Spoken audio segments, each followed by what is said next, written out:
thought that was gonna be cool. So the last 2 years, I've bought and otherwise acquired a lot of camera gear. There's some things that I expected to use much more than I currently do.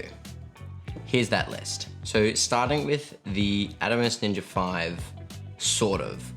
I do use the Atomos Ninja 5 a lot. I'm using it right now to monitor the video feed from this camera, but what I don't really use is the recording feature very much, and the SSD. This is an Angelbird 500 gig SSD for the Atomos Ninja 5. This would normally be like $350, $400 on its own.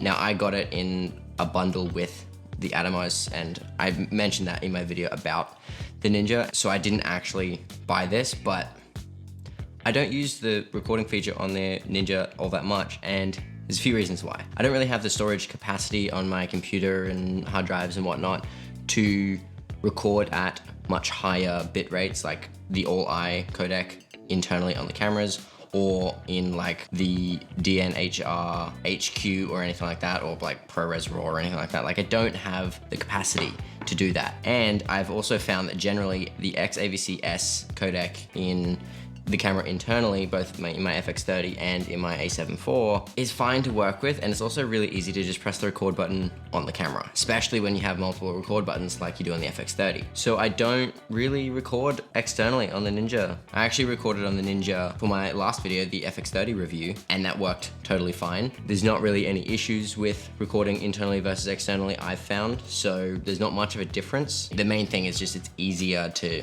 internally record on the camera, so I just do that most of the time. It is nice to be able to record if I need to, especially if I'm doing like screen recordings of the menus of the camera, or if I want to see everything that I'm seeing on the camera screen, that can be good.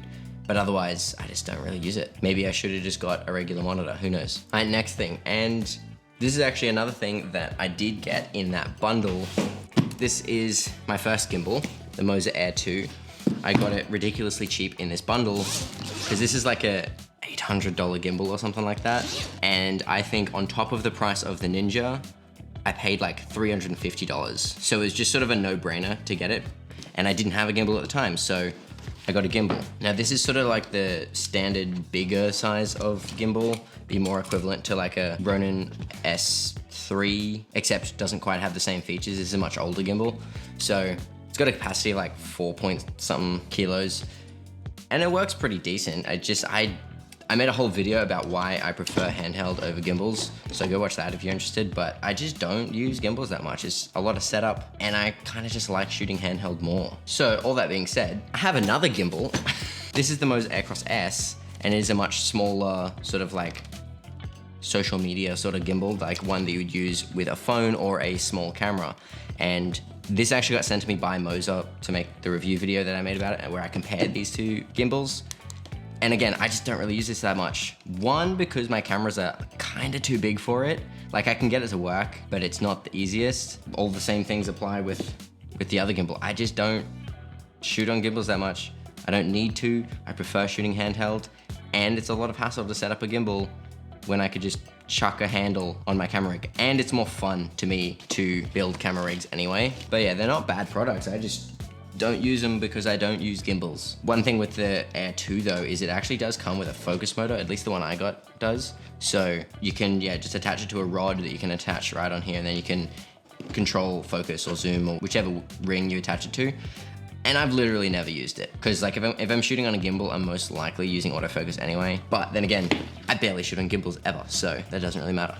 All right, the next thing is something that I've probably used the least, and it's an SD card case. I bought this, I think before I even got my A7 IV, so it's been quite a while, thinking, oh, I'm gonna get a bunch of SD cards and all that sort of stuff. I literally have no SD cards in here except for one old 4GB one that's too slow for any of my cameras, just because it was in my brother's camera when I borrowed it from him ages ago, and I just still have it. It's actually got like photos from 15 years ago on it. But yeah, this otherwise is just completely empty, because I only have two CF Express Type A cards that I keep in my cameras at all times, one in each, and then I also have a 64GB V90 card that I also keep in my A7 IV, because both my cameras have dual card slots, so why not just keep multiple cards in there? And even if I do get another card, it'll just stay in the FX30. So right now, I have no use for this. I think when I'm doing more stuff at a time, like if I'm doing multiple client shoots during the week and shooting my own YouTube stuff, that's when it would sort of make sense to have multiple cards, so then I don't have to format it as much. But yeah, I just don't use this. Another thing that I have done a whole video on is the GoPro Hero 10. I bought this just before a trip to New Zealand in September last year, September 2022, mainly because I wanted a GoPro just in general, because I was doing some like POV street photography at the time, and I was using like this really cheap, terrible action camera. So I wanted a GoPro for that, and then I was also going snowboarding in New Zealand, so I was like, why not get it before I go? So I did. I used it the whole time when I was in New Zealand. I think I shot one POV street photography video on New Year's Eve last year, and I honestly don't think I've really used it since. I just have no real reason to use an action camera most of the time. The quality obviously isn't gonna be as good as, you know, a cinema camera technically with the FX30. So I just don't use it, and it's just been sitting there doing nothing. Maybe I'll sell it, I don't know. Anyone want a GoPro Hero 10? And the final thing that I bought that I don't use as much as I expected to is actually the DaVinci Resolve Speed Editor. I do still use this a fair bit. I thought I would use it every single project because, you know, the jog wheel is so nice and it makes everything so much faster, but sometimes it doesn't actually make sense to use this compared to just using a mouse. Because I do have my mouse set up, my mouse does have extra buttons, so I have it set up so I can basically do cutting using only the mouse. I don't even have to touch the keyboard. Now this is good on the cut page because that's what it's designed for.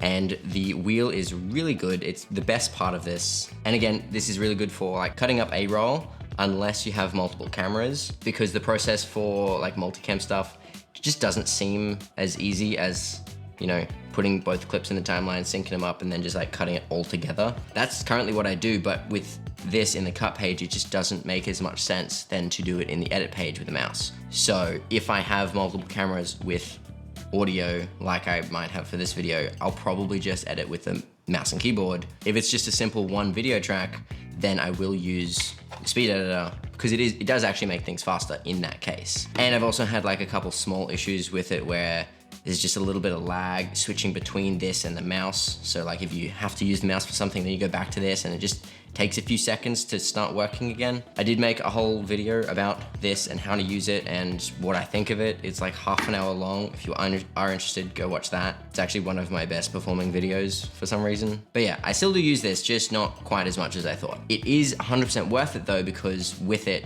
came DaVinci Resolve Studio, which is the main reason I bought it. I didn't buy this because I wanted this. I bought it because I wanted DaVinci Resolve Studio, and this was sort of an extra little benefit for only $80 more. And I guess an honorable mention for this would be now my C-stand. I bought a C-stand actually fairly early on in my whole video career. Before I even got my Sony a7 IV, I had a C-stand. I used to use it a lot because it was really the only stand I had, and I had one tripod. Now I have my small rig video tripod, the original tripod that I had, but now I also have a few light stands, which I have my light on right now.